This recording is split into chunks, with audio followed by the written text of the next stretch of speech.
All right, we're going to start talking about commas. My experience with punctuation is that commas are the most confusing because they are used so much. People tend to use them probably more than they need to be used. So let's take each little rule individually. We won't look at this whole blue section. We're just going to look at the first section.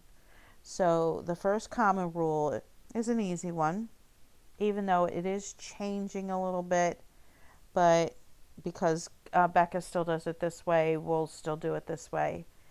Items in a series. So whenever you have more than one item, like for instance up at the blue box, we have the people of Japan eat rice, bamboo shoots, and fish. Okay, technically, the comma is taking the place of the and. Like the people of Japan eat rice and bamboo shoots and fish. So some people do not use this comma here anymore because the and is there, and that kind of does make sense. But Abeka doesn't. And everybody used to use that comma. Not everybody does now. So you might see some stuff that you read where they don't use that comma, but don't worry about it.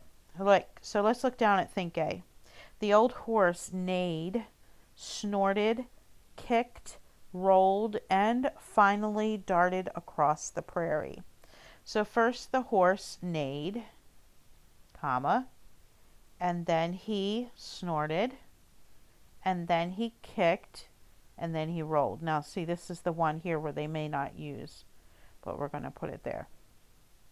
Jason said that he would go to town, stop at the post office, buy some groceries, and be back by 3 o'clock. So the first thing he's going to do, he's going to go to town, stop at the post office, buy some groceries, and be home by 3 o'clock. His characteristics were wisdom, strength, and humility. Wisdom, strength, and humility. Our duty is to love, obey, and serve God.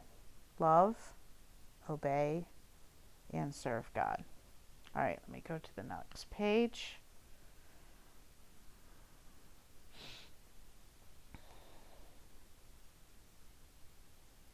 I think this is it. Yep, okay. We sailed down the river along the coast and into a little bay.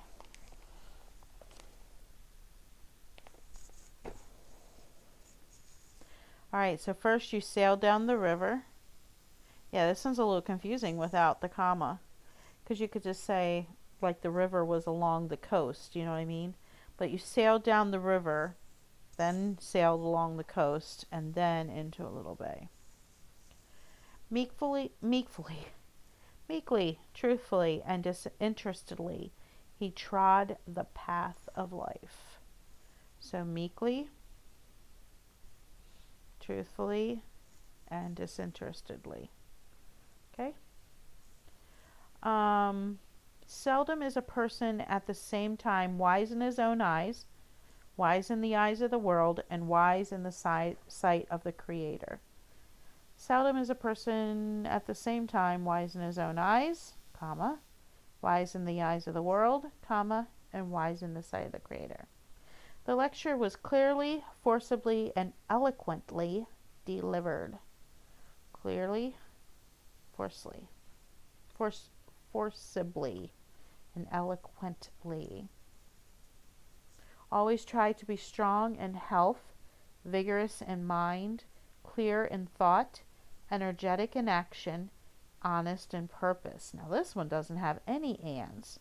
So, always try to be strong in health, vigorous in mind, clear in thought, energetic in action, and honest in purpose. Amber finished her math, studied her spelling words, and read part of her history assignment during the study hall. So Amber finished her math, studied her spelling words, and read part of her history assignment. All right? All right, I'm going to have you guys help me with 1 through 10. Use commas to correctly separate The adjectives in, oh, that's the other rule, isn't it? All right, so let's go back a second. Let's go back to the other page. All right, let's look at the other rule. So use commas to separate two or more adjectives that come before a noun. This is, I think they're giving you exceptions right here, aren't they? Let's look at these exceptions. So never place a comma between the last adjective and the noun it modifies. So it never goes right before, whoops, never goes right before the noun, right there. It only goes in between the two. All right, so don't put commas between the an and the other words. And then also, if the second adjective seems to form one expression with the noun it describes, no comma is necessary. For instance, the new apartment building. Okay, we would not put a comma here. And I always was taught, if you can flip them and it makes sense, then use a comma. But if you can flip them, oh yeah, they're saying this right down here, aren't they? If you cannot flip them and it makes sense, then don't put a comma. We wouldn't say the apartment new building. We would never say that. So you would not put a comma in between those two. All right, so now let's go back to the other lesson, on the other page.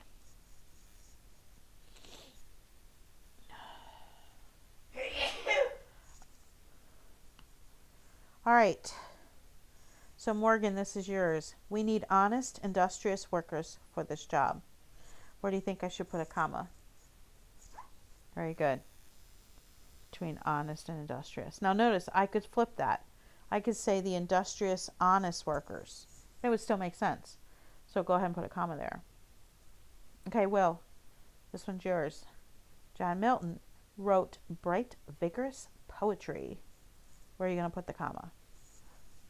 Very good. Gavin, the cowardly, dishonest Jonah tried to run from God. Well, first of all, I would disagree with that statement. I don't believe Jonah was cowardly. Disobedient, yes, but I don't think he ran away from God because he was afraid. I think he ran away from God because he seriously did not want the Ninevites to come to the Lord. He was super patriotic and he hated the Assyrians like everyone else did. But that's just my own thoughts.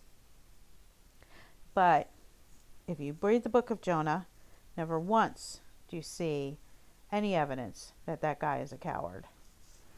He's crazy. He's a bit crazy and he's angry and he never really quite gets it and never really understands God, but he's not cowardly. All right, so who did I say this was? Gavin? Is this yours? Did I say Gavin? Or did Gavin have the last one? No, Will had the last one. That's right. So Gavin, the cowardly, disobedient Jonah tried to run from God. How about, can I change that word because it's driving me crazy? How about the stubborn? I like that one better.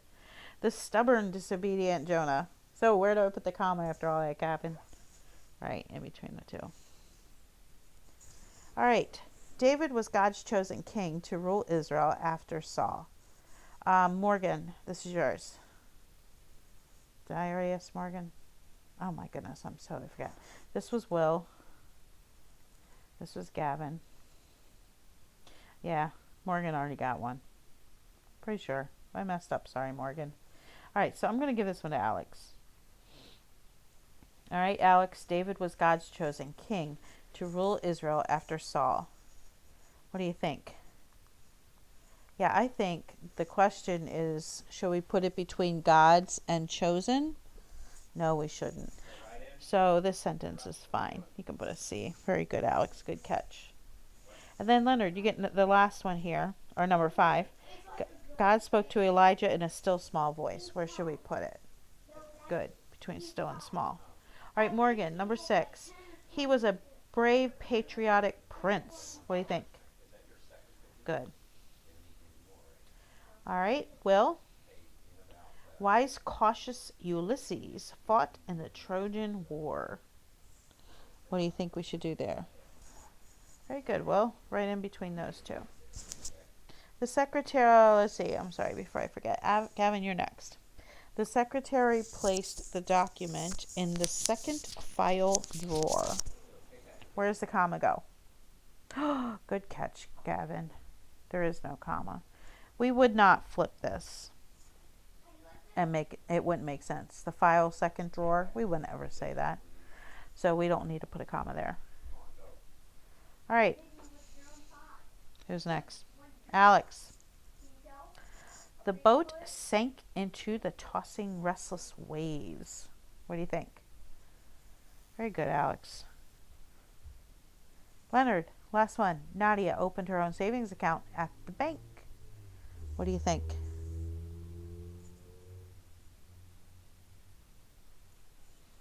Very good. No comma. You would not, these are the two adjectives describing account, but you would not flip it around. It wouldn't make any sense. All right, so you are on your own for 1 through 10. It's just going to be items in a series. You're not going to have to worry about the adjectives for this section. So just find the items in a series and separate them with commas and see how you do. Okay? All right, talk to you guys later. Bye.